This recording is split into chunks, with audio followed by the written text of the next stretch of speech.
Bueno, la verdad que realmente muy emocionado de estar otra vez reunidos para esta magnífica clase, que esperamos realmente que sea tan instructiva como las anteriores y tan inspiradora como las anteriores. Vamos a comenzar como de costumbre haciendo una oración y Carolina Tejeda, ¿podrías hacer la primera oración? ¿Sí? Recién veo el chat, alguien había contestado. Bueno, nuestro Padre Celestial, permiso, nuestro Padre Celestial, te damos gracias por poder estar aquí esta noche para poder escuchar esta clase. Te pedimos una bendición para quienes la dan, para nosotros, para que podamos entenderla, para que podamos comprender, para que podamos aprender cada vez más. Te pedimos que bendigas a nuestras familias, a nuestros barrios, a nuestros hermanos. Y te dejamos esta oración en el nombre de Jesucristo. Amén. Amén. Amén. Amén. Amén. Bueno, el tiempo es todo tuyo, así no te robamos ni un segundo, Jorge. Bueno, muchas gracias. Bueno, ahí Mariana te hice coanfitriona para que si vos ves que entran nuevos, les vas dando ingreso. Despreocúpate, yo me encargo. Bueno, o también el chat, si ves en el chat alguna pregunta. Perfecto. Bueno, muy bien. Bueno, voy a compartir pantalla entonces. Yo siempre acomodo todas las cositas acá, pero cuando comparto pantalla se me cambia todo del lugar. Bueno. Entonces ahora ya están viendo la pantalla, ¿verdad? La lección de hoy, la número 6. Sí. La número 6. Yo hice un cambio ahí en el calendario, les mandé a todos ese cambio, por lo menos los que tengo yo el correo, justamente porque vamos a tener que ir haciendo cambios por los hermanos invitados. Ya llegan personas, algunos religiosos invitados, entonces nos tenemos que ir adaptando.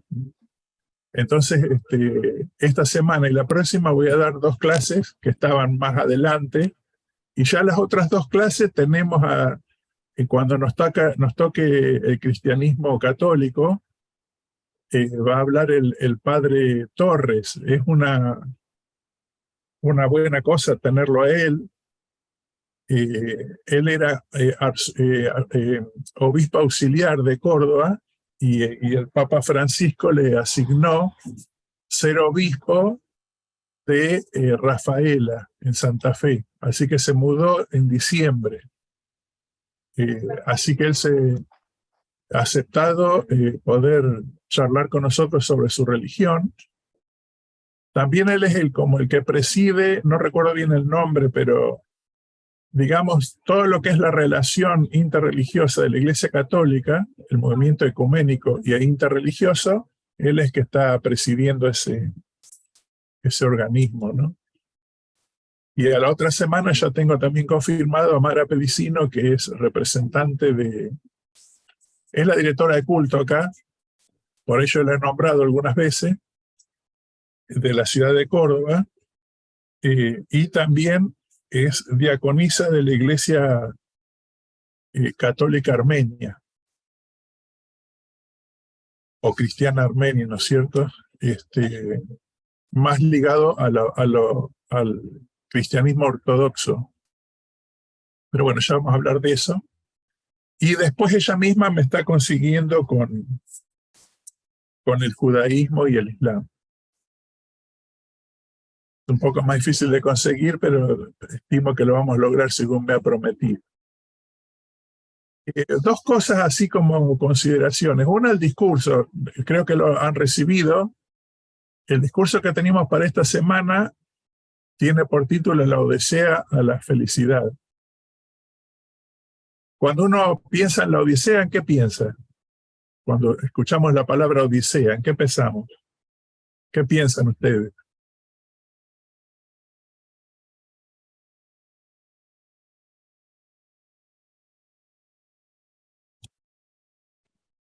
Como un camino difícil.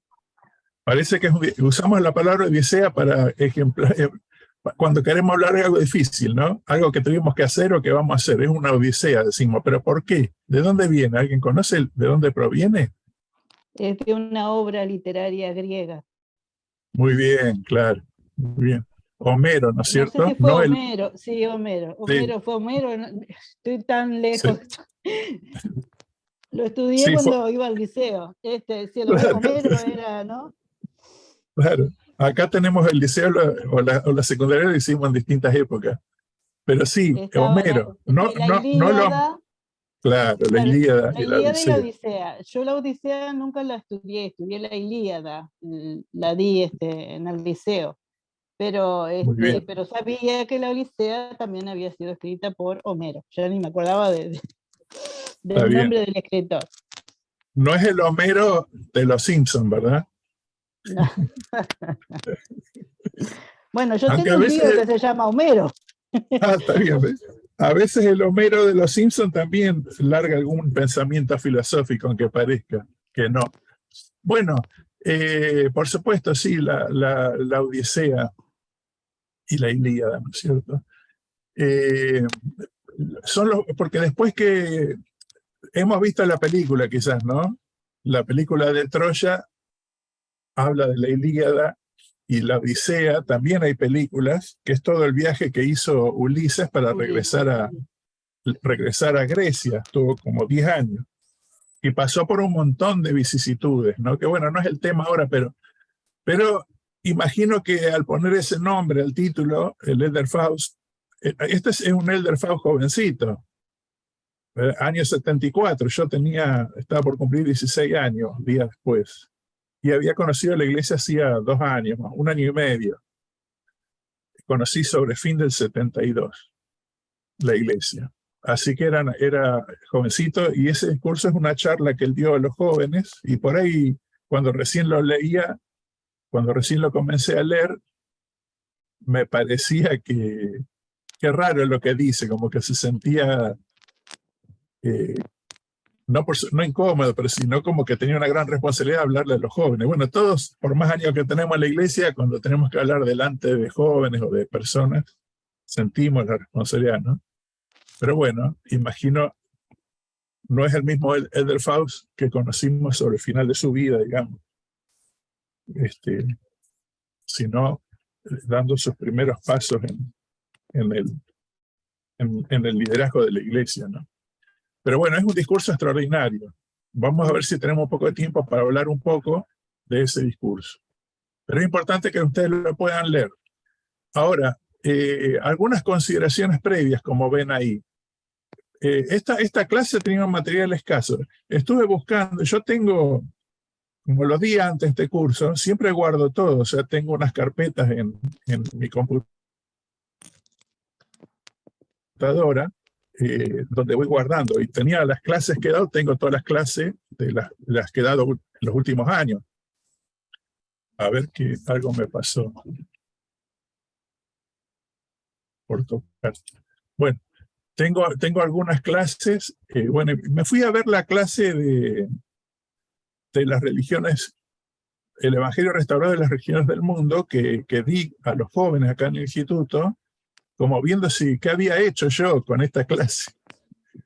Y porque tengo los recursos, ¿no? Siempre los guardo. Casi nunca uso exactamente lo mismo, pero siempre es una orientación, le trae a la mente lo que uno aprendió antes. Y claro, no vi nada, se ve que yo no di la clase esta, que prioricé como es un curso de 28 clases y va a otro grupo de alumnos. No di esta de los filósofos, los grandes filósofos. Y cuando me puse a ver, vi que el real material que había para dar la clase, para mí como maestro, era lo mismo que tiene en el discurso. Y el discurso está buenísimo, pero estaba para mí difícil. Comparto lo que me pasó, ¿no? Estaba para mí difícil encontrar la relación con las religiones, porque él está hablando de la felicidad, básicamente, lo que piensan algunos filósofos que él nombra ahí, y lo que piensan los profetas, y la búsqueda de la felicidad, y ese es el tema, pero no encajar con la idea que yo tenía de cómo venimos en este curso. Entonces tuve que como que ilustrarme, hermanos, ilustrarme. Tuve que leer mucho estos días y buscar información, el tiempo siempre apremia, o sea, tampoco uno puede agarrar un libro de filosofía y ponernos a leer todo, pero bueno, ver algunos destellos de estos profetas, de estos, filósofos y estudiarlos. También, cuando yo he dado la clase con los jóvenes, como ya le dije una vez, es como muy diferente a darle la clase a ustedes. Con los jóvenes siempre la intención es darles información, pero siempre relacionábamos las enseñanzas de esas religiones con principios que ellos tenían que poner en práctica en su vida. ¿Me explico? O sea, más que hablar, el hecho de hablar sobre una determinada religión me daba a mí pie para enseñar, reforzar algunos principios en la vida de ellos. Entonces estábamos más enfocados en eso que en sí saber los ritos, las costumbres, la religión. Veíamos lo que las religiones hacían y algunas de sus enseñanzas, y de las enseñanzas que coincidían con las que tenemos en la iglesia, yo me enfocaba para que fuera útil para ellos en su vida, ¿no? Y en el caso de ustedes, yo tengo este enfoque que ya les he comentado de ver la mano del Señor a través del tiempo, ayudando a sus hijos a ir preparándose para recibir el Evangelio. Y hubo cosas que el Señor hizo para cuando vino El Salvador, y hubo cosas que el Señor hizo para preparar para la restauración. Y dada la dureza del corazón de los hombres y del estado en que se encuentran al venir a este mundo, siempre he notado que lleva mucho tiempo de preparación, ¿verdad? Y la clase pasada estábamos hablando del confucianismo, que más o menos surge en la misma época que surgen estos grandes filósofos que hoy voy a hablarles, ¿verdad? Pero siempre tengamos en cuenta esto. En el día de hoy vamos a hablar un poco de estos grandes filósofos, entenderlos a ellos con el propósito de ver cómo el Señor actuó, ¿verdad? Por medio de la inspiración, para que estos hombres dieran sus ideas al mundo y tuvieran una influencia. No es toda la verdad, hay destellos de la verdad, porque los hombres toman las ideas y si no están acostumbrados a la inspiración, bueno, terminan como mezclando sus ideas con las ideas de las filosofías y la historia y la vida que ellos tienen a su alrededor, ¿no? Pero bueno, es importante la observación que ellos hacen de las cosas, las ideas que generan, y cómo dentro de esas ideas también el Señor va inspirando. ¿Por qué? Porque esas ideas que el Señor inspira en estos hombres, al fin terminan preparando a las civilizaciones para que después, llegado el momento, se pueda enviar a un profeta, supongamos como José Smith, para que se pueda restaurar el Evangelio. Y a pesar de toda la preparación, José Smith duró poco, ¿no? O sea, enseguida comenzó una persecución tremenda. Incluso en la época del Salvador Jesucristo, a pesar que el Salvador nació dentro de una nación que tenía el Evangelio, ¿verdad? Bueno, también no pudo terminar su ministerio, seguir adelante, sino que fue crucificado. Pero de cualquier manera, tuvo tiempo para generar el nacimiento del cristianismo y ejercer una influencia, ¿no? Que estuvo preparando todo el mundo para cuando al fin llegara la dispensación del cumplimiento de los tiempos.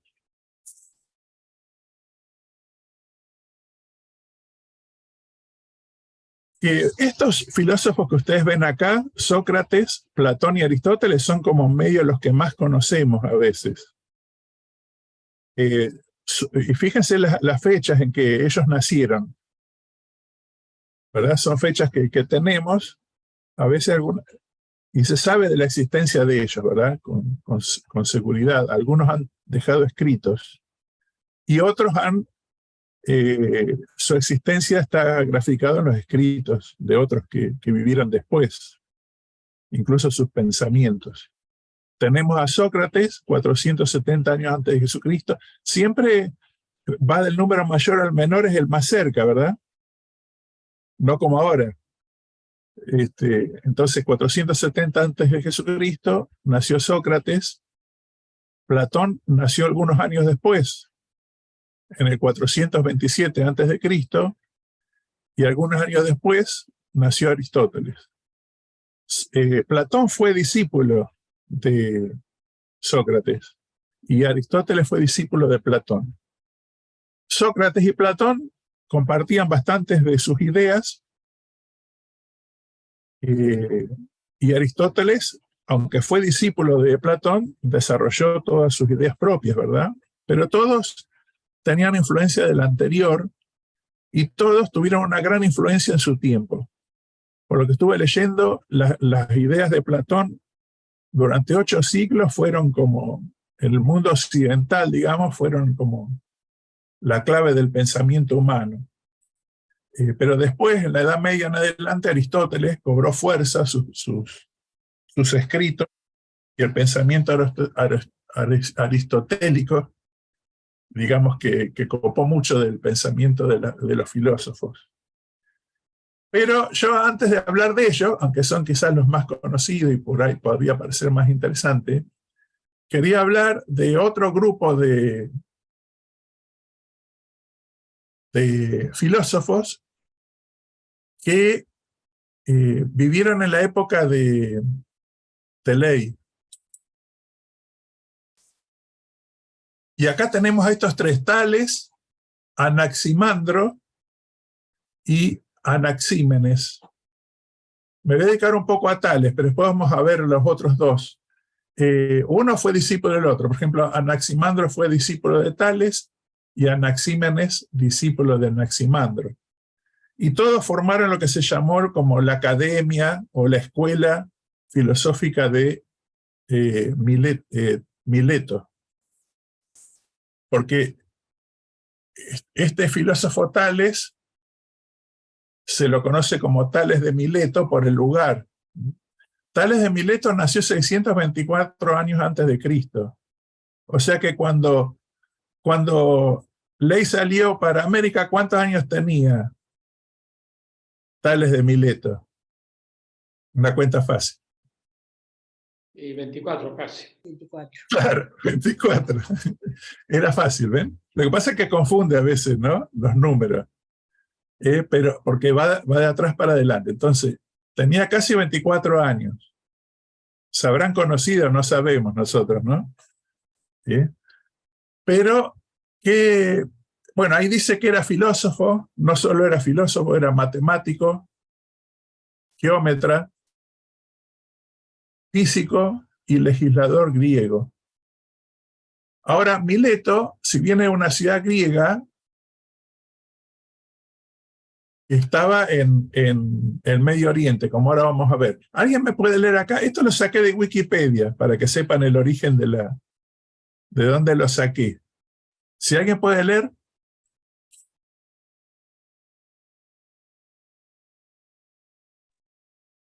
Puedo leer.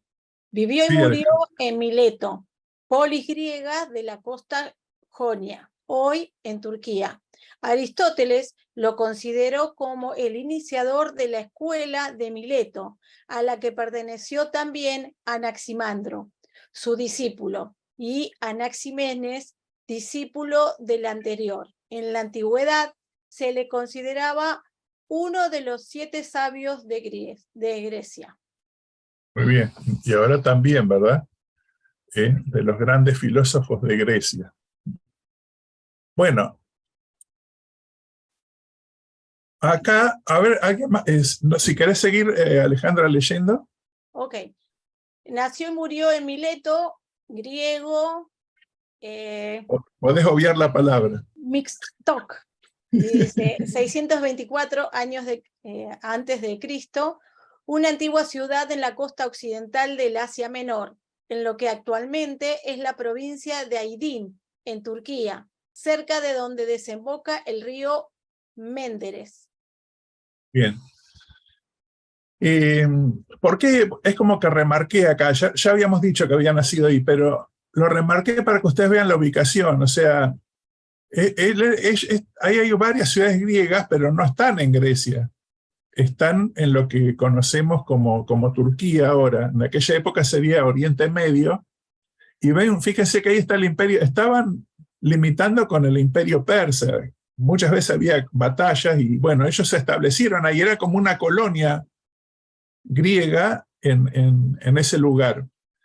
Eso es un detalle interesante, de que esta escuela de filosófica se desarrolló ahí, como se desarrolló entre dos mundos, ¿verdad? El mundo oriental y el mundo occidental. Ahí, en ese lugar. Es como me pasaba yo cuando estaba en el sur, por ejemplo, viviendo en Comodoro Rivadavia. En una época había mucha aceptación del Evangelio. Y en alguna manera era porque en ese tiempo, estoy hablando más de 20 años atrás, como 25 años atrás, cuando se formó la estaca ahí en Comodoro Rivadavia, una razón era porque la mayoría de la gente que estaba ahí no tenía las raíces, o sea, eran personas que se habían mudado a ese lugar por el trabajo, ¿no? En una época era muy próspera por el petróleo. Las personas se mudaban, muchos matrimonios jóvenes, y como era más fácil para ellos cambiar, escuchar el Evangelio y cambiar, sin la presión de la familia, ¿verdad? Vieron que a veces en lugares donde la tradición es muy fuerte, a veces ni quieren escuchar porque tienen miedo no sé si es el qué dirán, pero al tener conflictos familiares. Sin embargo, yo notaba eso allá, ¿no? Que era mucho más fácil para muchas personas, aparte que el que ya hizo un cambio grande de su vida, está más preparado para hacer otros cambios. Y muchas personas se bautizaban en aquella época. Y esto es un poco, les comento esta anécdota para entender un poco la situación de estos habitantes de Mileto, que si bien eran griegos, tenían las costumbres, tenían los dioses, la religión de los griegos, estaban en otro mundo, ¿verdad? Estaban en los límites con otras civilizaciones.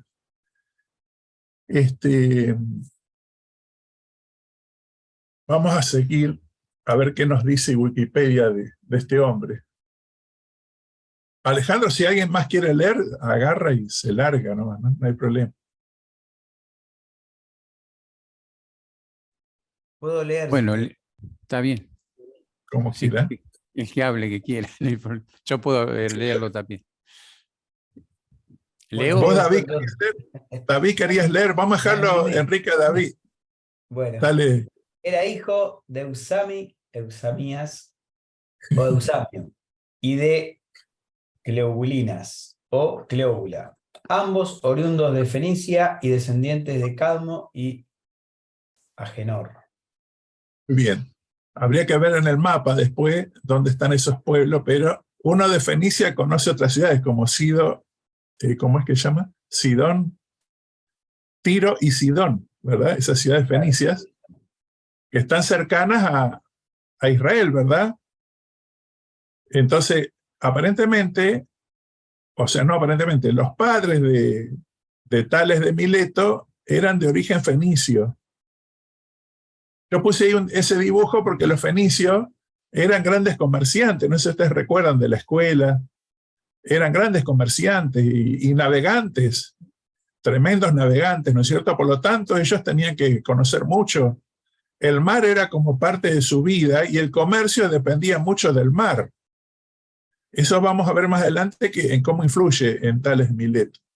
Por ahí leí también, porque la historia de Tales de Mileto no es que él escribió su historia y la conocemos, sino que personas que vivieron siglos después han transformado en escrito las tradiciones orales, ¿verdad? Lo que pasaba de discípulo a otro discípulo por generaciones. Entonces siempre es media nebulosa la historia. Y a veces los que están después cuentan anécdotas de esos que eran los primeros iniciadores del movimiento filosófico, y a veces le agregan nosotros mismos con el teléfono descompuesto, es una novedad, pasa otra, no siempre con toda certeza, imagínense acá a través de los siglos. Pero bueno, tenemos información que va quedando y que nos va dando nos van dando algunos detalles, ¿no? Esto es un detalle importante para mí. Fenicia está cerca de Israel y en algún tiempo hubo una gran relación entre Fenicia e Israel, ¿no? Una buena parte de que Israel cayera al punto de ser después, de que el Señor no los pudiera proteger y fueran llevados cautivos, era el hecho de que se relacionaban mucho con los fenicios y los dioses que ellos tenían, ¿verdad? Y si bien los fenicios eran grandes comerciantes, eximios navegantes y tenían sabiduría en esas cosas, también eran bastante terribles en sus religiones, adoraban al dios Moloch, que uno de sus ritos era el sacrificio de niños, ¿verdad? O sea, le armaba una tormenta que les impedía algo y listo, te sacrificaban un niño para calmar al dios, ¿verdad? Ese concepto se había desarrollado en la humanidad de lo que era Dios, ¿no? Ser al que había que incluso sacrificar niños. Muy bien. Entonces vamos a... Estoy esperando que se mueva solo, pero no se mueve, tengo que moverlo ya. Ahí está. Ahora seguimos con esta ahora. Enrique, si querés leer ahora lo que Ahí sigue. está. Dale. Puesto que los jonios comerciaban frecuentemente con Egipto y Babilonia, es probable que Tales visitara Egipto en alguna etapa de su vida, y allí podría, por un lado, haber recibido enseñanzas de los sacerdotes, quienes registraban con mucho celo todo evento astronómico o meteorológico excepcional por motivos religiosos, y que poseían, por consiguiente, copiosa información, y ahí no alcanzo a ver lo que dice abajo. Al respecto. Al respecto. Bueno, bien, gracias, Enrique. Bueno, ven acá otro detalle, ¿no? Los jonios, cuando dice jonio, está hablando de Jonia, que es esa parte de Turquía que estaba habitada por los griegos. Toda la provincia se llamaba Jonia y los habitantes jonios. Eran griegos, pero recibían ese nombre. Entonces dice que los jonios, justamente por el lugar donde estaban, ¿no es cierto? No solo comerciaban con el continente, digamos, con la Grecia continental, por decir así, sino que también comerciaban mucho con Babilonia, ¿verdad? Y con Egipto. Y por eso muchas personas, incluso Aristóteles, después cuando habla de Tales, consideran que él había estado en esas regiones y que mucho del conocimiento que él tenía de los astros provenía de la experiencia de los fenicios y del conocimiento de los egipcios. Pero para ir a Egipto hay que pasar también por Israel. Ahora yo no sé nada, no sé qué relación habrá tenido él con el pueblo de Israel, ¿verdad? Pero quizás sí conocía algo, no sabemos, pero no era ajeno. Estamos hablando de la misma época, los mismos años en que estaban ocurriendo estas cosas, antes del cautiverio, ¿no? Que fueran llevados al cautiverio. Y entonces, lógicamente, Tales tenía como marcado un futuro de comerciante, un poco por la naturaleza de sus padres, pero se decía que desde niño él le gustaba considerar todas las cosas, ¿no? Era una persona de muchas preguntas, inquietudes, y gastaba mucho tiempo en respondérselas esas preguntas, ¿no? Pero bueno, este es un detalle que hay que tener en cuenta, ¿no? El hecho de que Tales de Mileto haya obtenido, conocido. Y por otro lado, nosotros sabemos que los egipcios recibieron bastante conocimiento matemático y astronómico de uno de los patriarcas de la antigüedad. Abraham. ¿Quién fue? Abraham, muy bien. Entonces ven cómo va como hay como cosas que cierran, ¿no? Que uno empieza a ir entendiendo.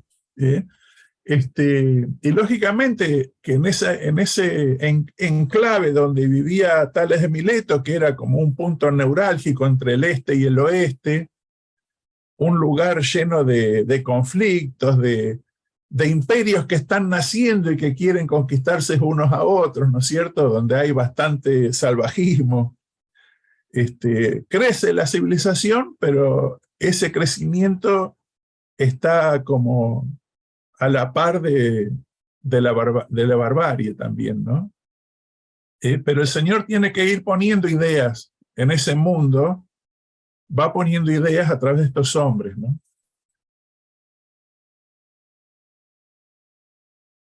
Muy bien, hay como 3 anécdotas que se cuentan de Tales de Mileto.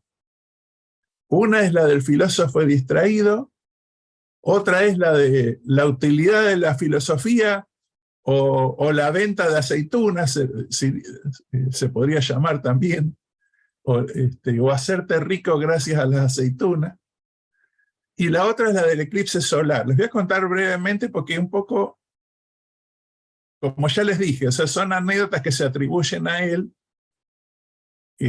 pero que también en alguna manera explican el pensamiento filosófico, ¿verdad? Y muchas personas utilizan hoy en día esas anécdotas para justificar el pensamiento filosófico o la importancia de la filosofía en la vida, ¿no? La del filósofo distraído, ahí está el dibujito, ven, ahí ven a un filósofo que es él, que va caminando, pensando, va mirando las estrellas. Él en aquella época se usaba la Osa Mayor para saber cómo navegar, pero era muy extensa en la vista del cielo, y él descubrió la Osa Menor, le dio nombre, ¿verdad? Y era una forma más precisa de guiarse por dónde estaba el norte con esa constelación. Entonces era un hombre, un astrónomo, como dice ahí, ¿no? Un mirador de los cielos, de las estrellas. Y ahí el tipo está mirando Tales, y claro, no se da cuenta que se le acaba la tierra y se cae. La anécdota dice que se cayó en el pozo y justo pasaba una sierva, una esclava, y se mataba de risa, ¿no? Y él dice, ¿por qué se ríe, no? Y ella le dice, y porque estás tratando de comprender qué es lo que hay en el cielo y no sabes qué hay a tus pies, ¿no? Y esa es una anécdota que es muy interesante y se usa, ¿no? Como a veces uno quiere alcanzar el cielo y todavía no hicimos lo necesario acá en la tierra, ¿no? Otros filósofos por ahí lo utilizan para graficar que no se puede creer en Dios y al mismo tiempo en la ciencia, ¿no? O sea, se usa para todo tipo de cosas esta anécdota de Tales Mileto.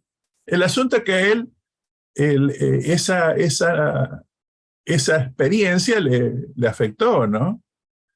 O sea, empezó como a mirar, a hacerse preguntas de por qué sucedían todas las cosas. No solo en los cielos, sino también a su alrededor, en la tierra, con los hombres, con las personas, con la conducta. Pero esa anécdota como que corrió, ¿vieron? Cuando a veces hay anécdotas que corren, son como chistes. Casi todos los chistes que uno conoce en realidad sucedieron, ¿no? Y después alguien los va como adornando y son chistes, son bromas.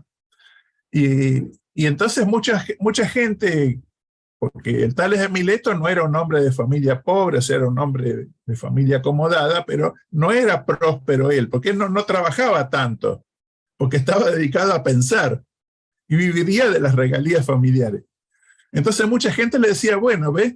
Es como que, mirá lo que te pasa, o sea, por dedicarte a pensar y estás todo el día pensando y no estás haciendo nada, te mantenés en la pobreza, y te pasa como esto, que te caes al pozo, ¿verdad? Y lo cargaban, por decir así, le hacían bullying con eso al pobre Tales de Mileto. Pero, pasado el tiempo, ocurrió lo que se dice ahí como la utilidad de la filosofía, o la anécdota de las aceitunas. O sea, resulta que él, como él tenía mucho conocimiento de la astronomía, de las estaciones, él fue el que, digamos que puso la idea del año de 365 días, y muchas de las cosas que después se pusieron en los calendarios que tenemos hoy provienen de sus cálculos, de sus conocimientos matemáticos y astronómicos. Entonces él sabía que venía una cosecha buena, Y previendo eso, sin que los demás lo supieran, los demás pensaban que no, que iba a ser un año difícil, como habían sido los anteriores, compró y alquiló lo que vemos ahí en el dibujito, no sé si lo ven, que eran prensas para hacer aceite, ¿no? Se copó el mercado, por decir así, y claro, después plantó y se vino una cosecha impresionante y todos los demás no tenían cómo hacer el aceite, según relata ahí la anécdota, ¿no? Y se hizo rico ese año, porque le alquilaba las prensas a los otros, ¿verdad? Y entonces se hizo rico, pero en un año se llenó de dinero. Entonces toda la gente después empezó como a decir, bueno, este no es tan tonto, digamos. O sea, que empezó a descubrir que no estaba tan mal buscar el conocimiento, darle un poco de bolilla a la ciencia, que la ciencia recién estaba emergiendo, ¿verdad? Antes la gente arreglaba los problemas con un palo, con la espada y chao. Pero el conocimiento científico estaba floreciendo. Y entonces es como que después dejaron de cargarlo. O sea, dijeron, bueno, este es más vivo que todos nosotros. Y los filósofos usan esta historia para justificar la filosofía. Vieron que siempre por ahí alguien te estudia filosofía y vos ya enseguida pensás, este va a morir de hambre. O, ¿verdad? No pareciera que es una profesión que te va a dar de comer. Pero guarda que los filósofos tienen una influencia tremenda en el mundo moderno, ¿verdad? Muchas de las cosas que pasan ahora es por los libros que han escrito algunos filósofos, ¿verdad? Entonces, y ahí empezó como a surgir, ahí se hizo la escuela, lógicamente con toda esto que había pasado, se lo empezó a considerar como un hombre que era digno de ser escuchado. Y después también está la anécdota del eclipse solar, que esto que lo largó a la fama total, que en medio de todas esas guerras que habían de los jonios con los pueblos cercanos, él sabía que, creo que era en el año 585, antes de Cristo, iba a haber un eclipse, y de hecho hubo. Y entonces lo cuenta la anécdota que él habló, les dijo a los jonios, tal día va a haber un eclipse, va a haber oscuridad. Entonces los jonios se prepararon y lograron vencer la batalla gracias a ese conocimiento previo que tenían de que no iba a haber luz, ¿verdad? Entonces fue una ventaja que tuvieron los jonios. Ahí está el dibujito de esa anécdota, de esa gran batalla que ganaron. Ustedes buscan en internet, va a ver que hay montones, yo vi montones de sitios donde hablan de esta batalla y se habla más de lo que yo les cuento, solamente les cuento el detalle. El asunto es que, lógicamente, esto lo catapulta a la fama y establece lo que se llama la escuela de Mileto. Y tiene estos otros dos discípulos que yo les hablé antes, pero también tiene cientos de discípulos, o sea, empieza la filosofía, por eso se le llama el padre de la filosofía. Capaz que hubo antes, pero llegó a tener un prestigio, ¿verdad? Vivió de la filosofía. No sé, largó el comercio de las aceitunas. Aunque pienso que la aceituna ya le había dado plata. Bueno, entonces, es importante entonces entender, a ver, que acá creo que va a haber un video, pero no lo quiero ver todavía. Ahí está.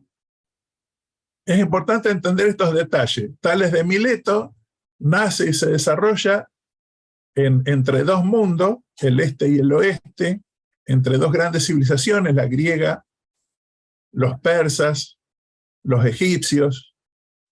Pasa por Israel, no sabemos qué conocimiento tendría el pueblo de Israel, pero todos esos pueblos tenían influencia unos con otros, comerciaban.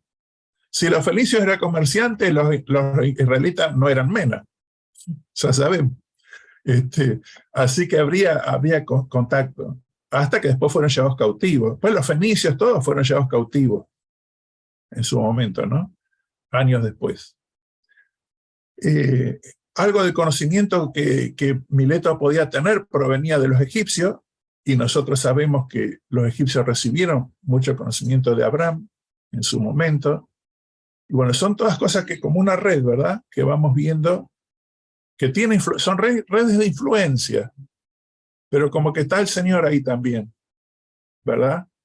En todas esas cosas, ayudando a modificar la conducta del género humano, que ha caído, ¿verdad? Está en un estado caído, desde Adán en adelante, ¿verdad? O desde Noé en adelante, y entonces se desarrollan estos pensamientos y son poderosos y tienen influencia durante siglos en las personas.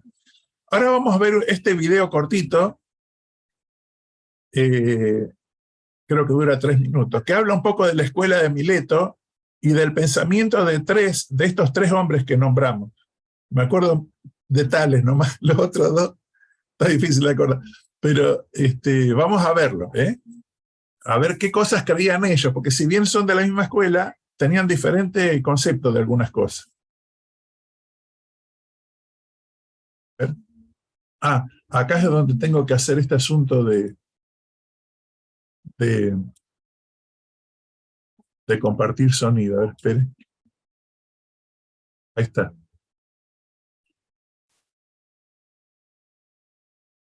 Esta escuela tuvo como miembros a Tales, Anaximandro y Anaxímenes, quienes eran ciudadanos de Mileto. El fin de la escuela de Mileto se da con lo que se conoce como revuelta jónica, hecho del cual ya tratamos en este canal y pueden ver el desarrollo completo en los videos sobre las guerras médicas.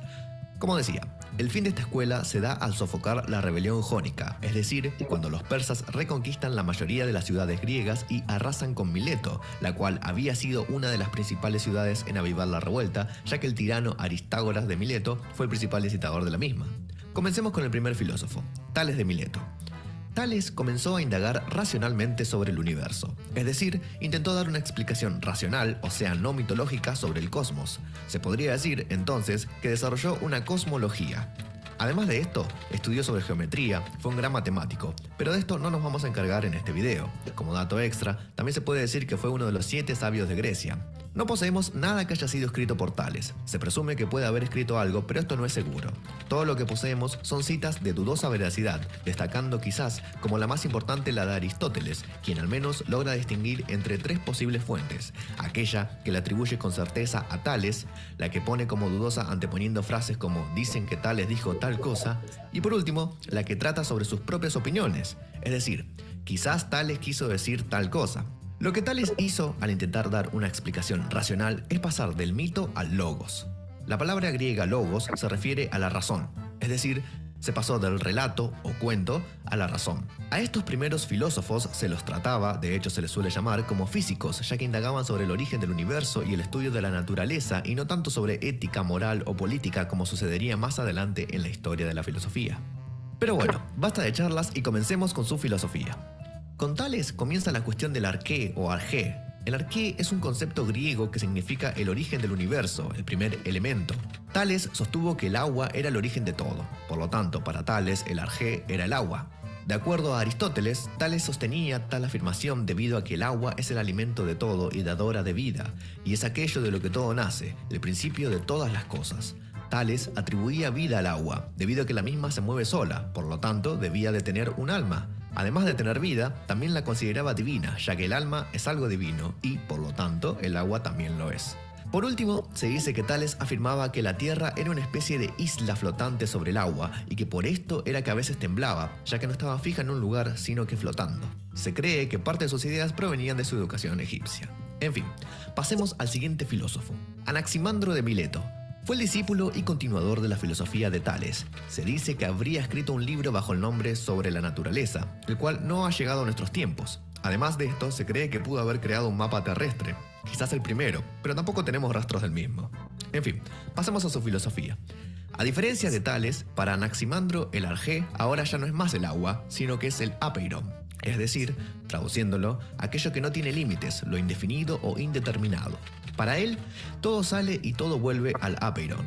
Ahora la cosa se vuelve media abstracta, ya que no es algo palpable como el agua, sino que el principio de todo es aquello indeterminado.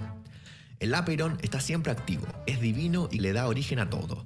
Donde se generan cosas, también se destruyen cosas, según las necesidades. Al existir individualmente algo, quiere decir que ese algo se ha separado de la unidad principal, o sea, del arjé. Todos aquellos que se separan del arjé son necesariamente opuestos entre sí. Según Anaximandro, todos los opuestos, entonces, se encuentran unidos en el apeiron, y los mismos se separan para formar todas las cosas, dominando algunos según la necesidad.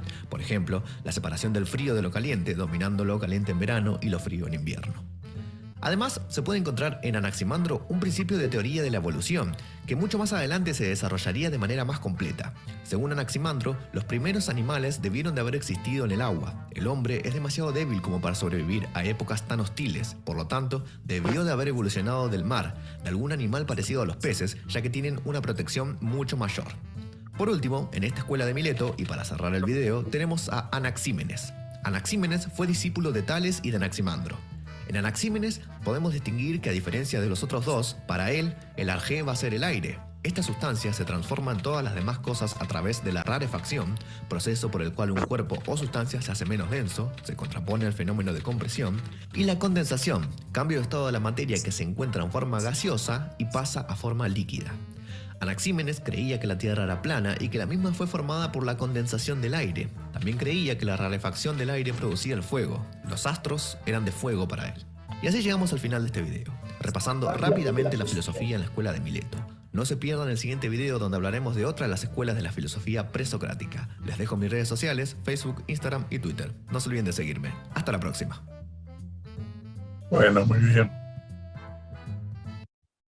Esta escuela tuvo como miembro... Epa. Lo dejé seguir hasta por promocionarle el Twitter y todo para hacerle honor al que le estoy usando el video. Muy bien. Es tan rápido el repaso de las filosofías de estos hombres que lógicamente no le hace totalmente honor a todo lo que ellos han hablado. O sea, a veces uno escucha lo que ellos creían y o sea, ¿pero cómo puede creer eso? Bueno, si leyéramos toda la filosofía, todos los pensamientos, entenderíamos más, ¿verdad? Como hemos hablado, estas clases estamos hablando de 40 minutos, de una hora 15, es difícil graficar todo. Incluso hoy vamos a hablar, hay otros filósofos que yo estuve viendo que sería tan interesante conocer, pero es trabajo para la casa, digamos. Acá estamos tratando de generar la idea de entender un poco lo que ha pasado, la influencia que estos hombres tuvieron en el mundo occidental, particularmente, de donde a toda esta civilización en la que después se desarrolló el cristianismo, ¿verdad? Y pudo sobrevivir hasta nuestros días, pero hay mucho más todavía, ¿no?, de su pensamiento. O sea, yo preparar la clase me ha dado ganas de seguir, como me pasa siempre. Siempre uno tiene ganas de seguir. Y ustedes, en la medida que puedan, háganlo.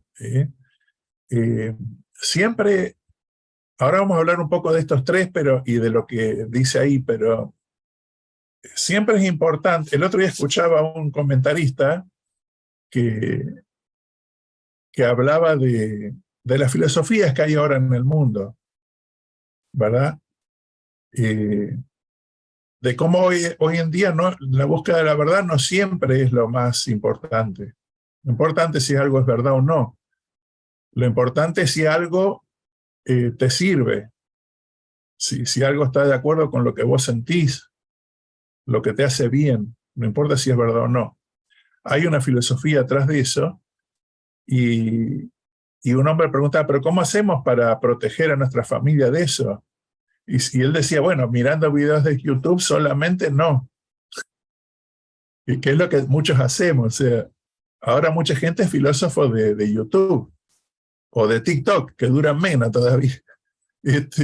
Exactamente, eso no, capaz que a nosotros nos gusta, pero no nos sirve para argumentar.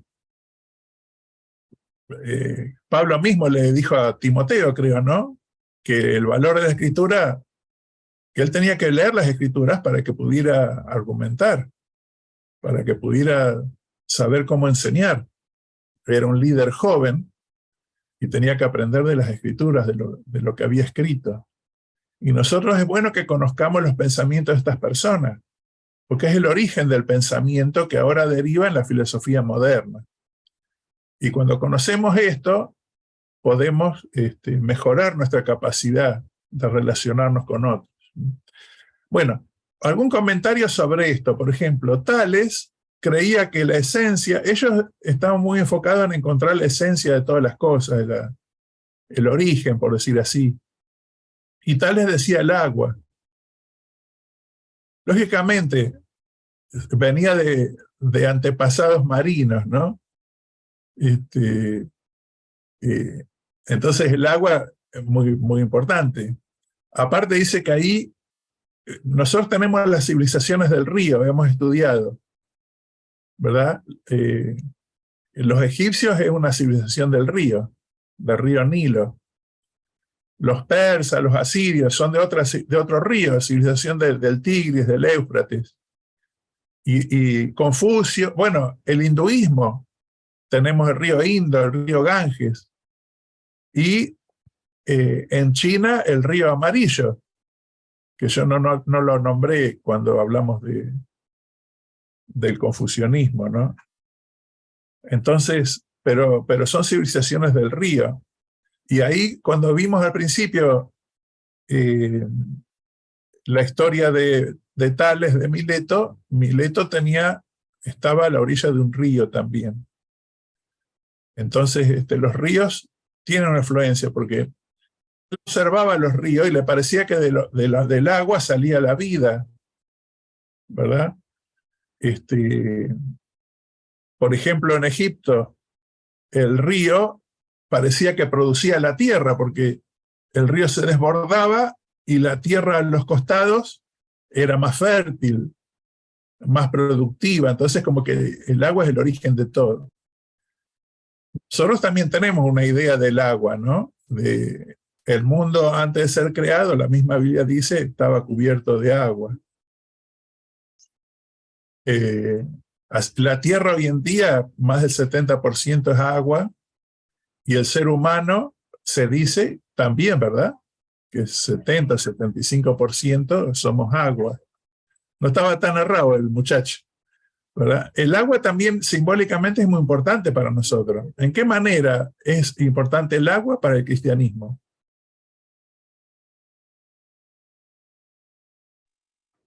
El bautismo. El bautismo, ¿verdad? ¿El bautismo qué es? ¿Qué es el bautismo? ¿Un símbolo de qué? De un renacer. Claro. La muerte del viejo hombre, ¿verdad? Pero el renacimiento a una nueva vida. Sale una vida nueva del agua. Y esto es así porque también es un símbolo del primer nacimiento. ¿Se acuerdan de esa conversación que tuvo Nicodemo con Jesucristo, no? Nicodemo haciéndose el tonto porque el Señor le dice, es necesario nacer de nuevo. Y Nicodemo dice, ¿cómo puede un hombre viejo nacer de nuevo? ¿Acaso va a entrar en el vientre de su madre y nacer? Y ahí se estaba haciendo el tonto. Más vale que se daba cuenta él que Jesucristo hablaba simbólicamente. Pero bueno, pero es así, el nacimiento es muy interesante, ¿no? Jorge, Sí, Mario. algo que estaba pensando, o sea, qué importante que es el agua en la antigüedad y ahora, que todos los domingos tomamos la Santa Cena y representa la sangre de Jesucristo, nada menos que la sangre de Jesucristo. O sea que la tenemos como algo muy sagrado. Muy bien. Tenemos el diluvio también, Mario. También. El diluvio fue un evento que impresionó a mucha, o sea, no solo el pueblo de Israel cree en el diluvio. Rastros de una tierra inundada hay en todos los registros antiguos o las tradiciones orales antiguas, ¿verdad? El diluvio es el bautismo de la tierra, el renacimiento, ¿verdad? Tenemos la creación, que sería el bautismo, y el diluvio sería la Santa Cena, por decir así. O sea, es la renovación del convenio, que está graficado por el arco iris, ¿verdad? En el Antiguo Testamento. Pero bueno, has dicho algo, Mario, muy importante, que relacionamos el agua con el sacrificio expiatorio de Jesucristo, ¿verdad? Siempre el nacimiento es muy importante, igual que el renacimiento, el origen de todas las cosas, ¿no? Por eso, por ejemplo, en las tareas, me acuerdo hace un tiempo, aunque ya estamos medio 21 y 2, bueno, se me viene el tiempo encima. Me acuerdo una vez cuando era presidente de misión, ahí en Bahía Blanca, había de la capilla y había un investigador, un amigo, como dicen ahora, y él ahí en medio de la clase largó la pregunta, ¿no? ¿Por qué los varones tienen el sacerdocio y no las mujeres, ¿no? Pero él no largó la pregunta, porque está la pregunta inocente de que quiere saber y está la pregunta que quiere pelear. Entonces, bueno, ahí la maestra se arregló como pudo y en algún momento yo traté de ayudar un poco justamente hablando de esto, digamos, el poder de Dios se manifiesta mediante dos cosas, una sus creaciones y otra las ordenanzas. Y que la mujer es partícipe de esta naturaleza divina por medio de la creación de los hijos de Dios, dando a luz en el agua materna, digamos, ¿no? Porque en el vientre de la mamá también hay agua, un líquido amniótico, ¿verdad? Donde se desarrolla la nueva vida. Y el Señor le dio al hombre la oportunidad de hacer lo mismo, pero de manera simbólica, en otra agua que está en otro vientre, entre comillas, que es la pila bautismal, por medio de las ordenanzas. Entonces el agua está relacionada íntimamente con el nuevo nacimiento, el nacimiento original, digamos, en este mundo celestial, y el nacimiento espiritual que tenemos cuando nos bautizamos.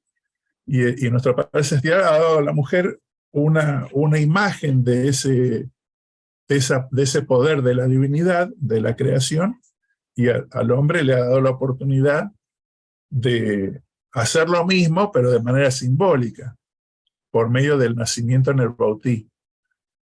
Entonces siempre relacionamos esto con Jesucristo, con nuestro Salvador. Después Anaximandro, el nombre, ¿no? Le dirían Anaxi, difícil. El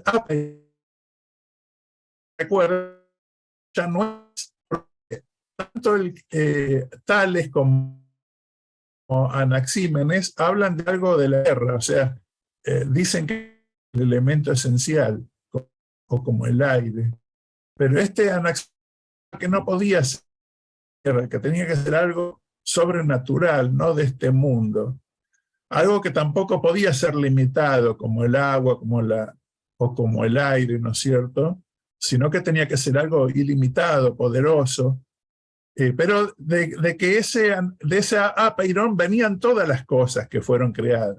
Y bueno, y hay otras cosas más que me hacen a mí pensar en que la idea de Anaximandro estaba muy relacionada con la idea que nosotros tenemos de Dios, ¿verdad?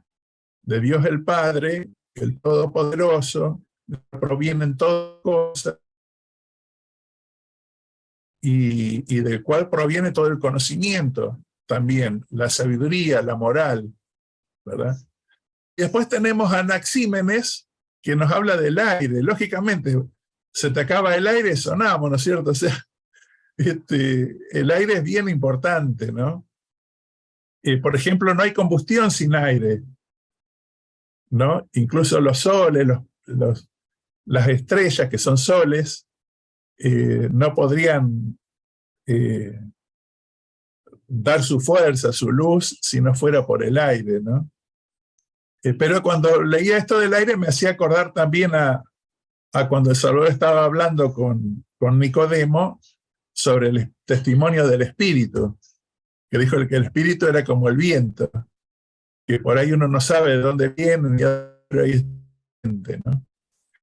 Entonces es como que alguno ve ahí la Trinidad, entre comillas, o sea, no digo que ellos pensaran en esto, cada cual pensó en su momento en algo, pero bueno, son ideas que vienen a la mente, que inspiran a estas personas, y tenemos ahí esas ideas que van decantando después, ¿no? En la mente de las personas, y cuál puede ser el origen de las cosas, ¿no? Pero yo pensaba, el agua, nuestro Salvador, el apeirón, Dios el Padre, y el aire, el Espíritu. Y si uno, lo pensé porque he leído, o sea, si ustedes se pueden un poco más, por ahí van a entender un poco más lo que les estoy diciendo, ¿no?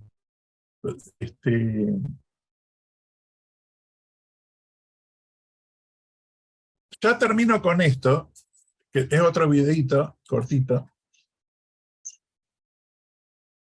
Y un poco es, porque digamos, a ver si yo creo que no puse, bueno, iba a hablar un poco de Sócrates, Platón y Aristóteles, pero bueno, no nos da el tiempo.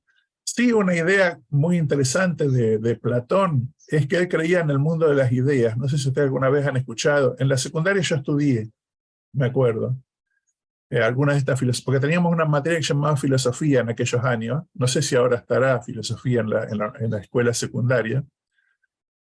También teníamos lógica, me acuerdo, otra materia. Yo me llevaba re bien con ellas, porque con de filosofía y lógica sentaba adelante, y me gustaba filosofar. Era como Tales. Me gustaba más filosofar que la pura. Pero bueno, de alguna manera después me dediqué al 6, no porque no trabajemos en el 6, sino porque estamos en el mundo de las ideas y de la enseñanza. Pero me acuerdo que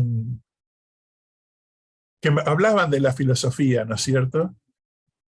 Y me hablaban de este mundo de las ideas de Platón, y me hacía acordar, cuando yo lo escuché siendo jovencito, conociendo muy poco de la iglesia, pero sabiendo del plan de salvación, que muchas de sus ideas concuerdan con las ideas que nosotros tenemos, ¿verdad?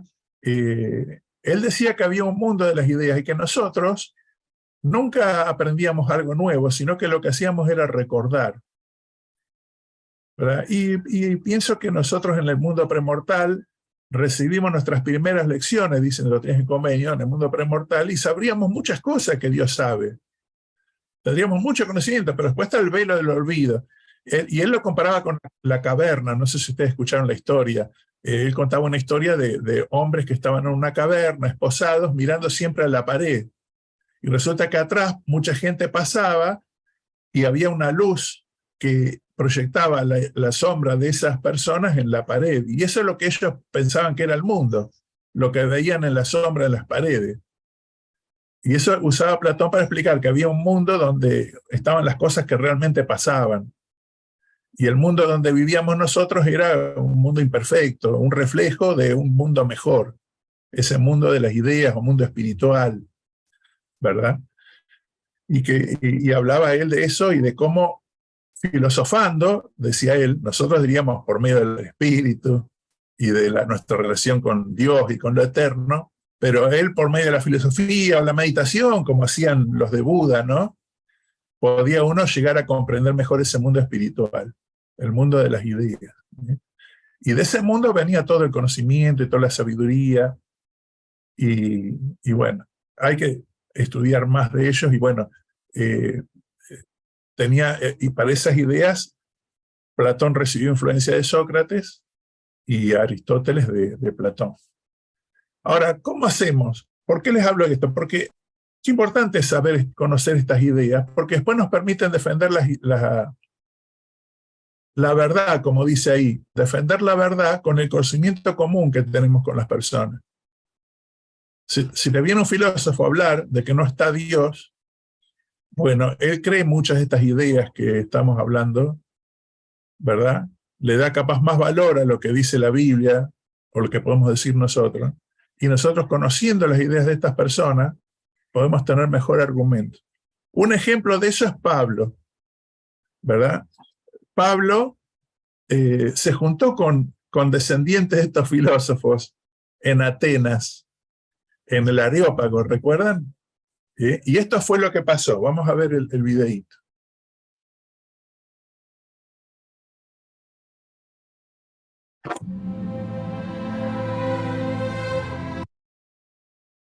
Esperen que ya va a arrancar. En la época de Pablo no había mucho internet.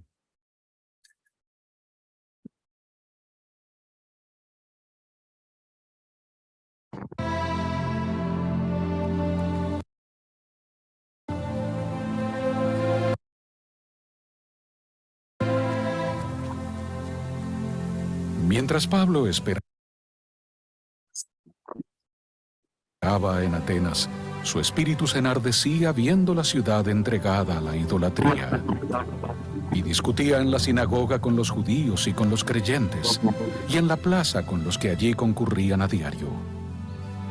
Y algunos filósofos de los epicúreos y de los estoicos disputaban con él, y unos decían, ¿de qué habla este palabrero?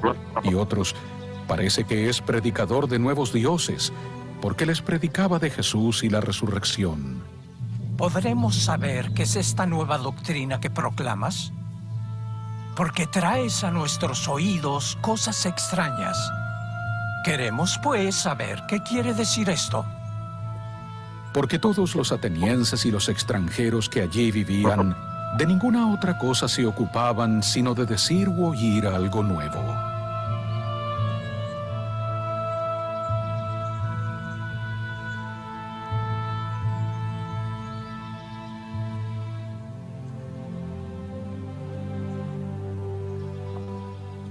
Varones atenienses, en todo observo que sois muy religiosos. Porque pasando y mirando vuestros santuarios, hallé también un altar en el cual estaba esta inscripción: al Dios no conocido, al que vosotros en ignorancia adoráis. Él es a quien yo os anuncio. El Dios que hizo el mundo y todas las cosas que en él hay, siendo Señor del cielo y de la tierra, no habita en templos hechos por manos, ni es honrado por manos de hombres, como si necesitara de algo. Pues Él es quien da vida y aliento y todas las cosas, y de una sangre ha hecho todo el linaje de los hombres, para que habitasen sobre la faz de la tierra. Y les ha prefijado el orden de los tiempos y de los límites de la habitación de ellos, para que buscasen a Dios, si acaso, como si palparan, le hallasen. Aunque no está lejos de cada uno de nosotros. Porque en Él vivimos y nos movemos y somos. Como algunos de vuestros propios poetas dijeron, porque nosotros, linaje suyo, somos. Siendo pues linaje del mismo Dios, no debemos pensar que la divinidad sea semejante a oro, o a plata, o a piedra, escultura de arte y de imaginación de hombres. Pero Dios, habiendo pasado por alto los tiempos de esta ignorancia, ahora manda a todos en todo lugar que se arrepientan, por cuanto ha establecido un día en el cual ha de juzgar al mundo con justicia, por aquel varón a quien ha designado, dando la plena seguridad a todo hombre, al haberle levantado de entre los muertos. Ya te oiremos hablar de esto otra vez. Y así Pablo salió de en medio de ellos. Algunos creyeron y se unieron a él, entre quienes estaban Dionisio, el de Areópago, y una mujer llamada Dámaris, y otros con ellos.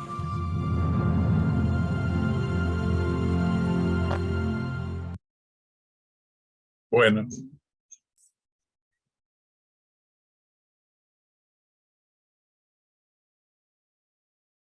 Ahí vimos un ejemplo, ¿verdad, hermanos, de cómo Pablo usa ese conocimiento que él tenía. Pablo era un hombre culto, preparado, ¿verdad?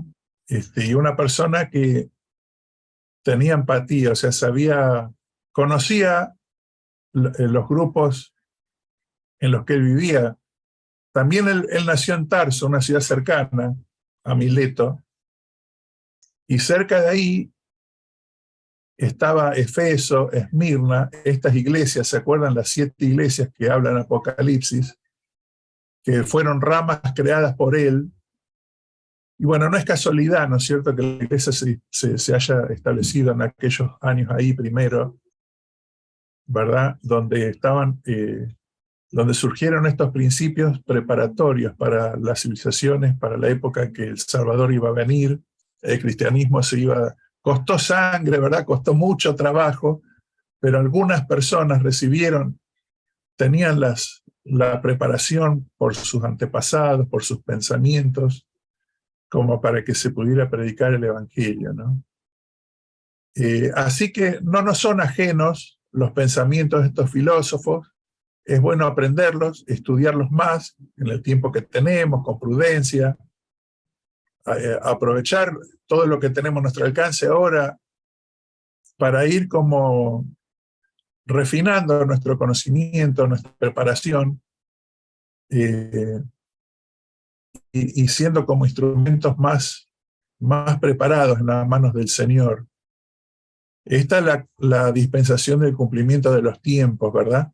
Y no es una época menos difícil que la antigua. Hay guerras estamos acercándonos a un tipo de batalla semejante a la que hubo en la vida premortal, una batalla de ideas, de filosofías, y es importante poder aprender estas cosas, ¿no? Y ganó más fuerza en mí al preparar la lección en este día. Que el Señor los bendiga, queridos hermanos, en todas las cosas que hacen, y les dejo con esta idea, ¿no?, de seguir viendo cómo podemos aprender de estos filósofos que hoy hemos estado haciendo un pequeño análisis para beneficio de la obra. Y comparto estas cosas en el nombre del Señor Jesucristo. Amén. Amén.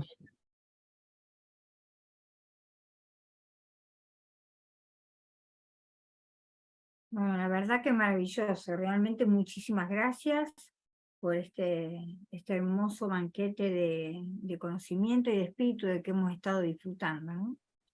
Vamos a finalizar entonces la clase de hoy con una oración. Mario Giannini, por favor.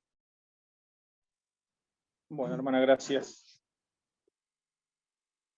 Nuestro amado Padre Celestial, en esta tarde estamos muy agradecidos por haber podido participar de una clase más del curso de las religiones del mundo y por aprender más acerca de los filósofos y de las diferentes religiones que tú has guiado para que hoy en día podamos tener el Evangelio pleno, podamos tener la llave del sacerdocio para poder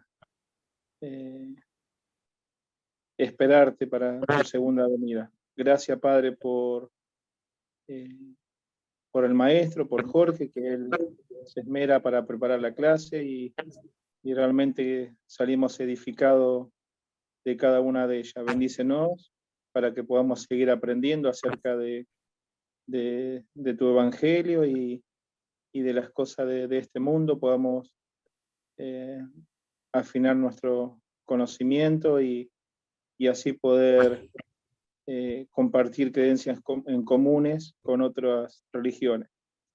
Gracias, Padre, por tu Evangelio, por tus profetas y por todas las bendiciones que nos das. En el nombre de Jesucristo. Amén. Amén. Amén. Gracias, Mario. Bueno, listo, Jorge. Buenas noches. Hasta luego, hermana, gracias. Hasta la próxima. Gracias. Muy linda clase. Buena semana. Chao.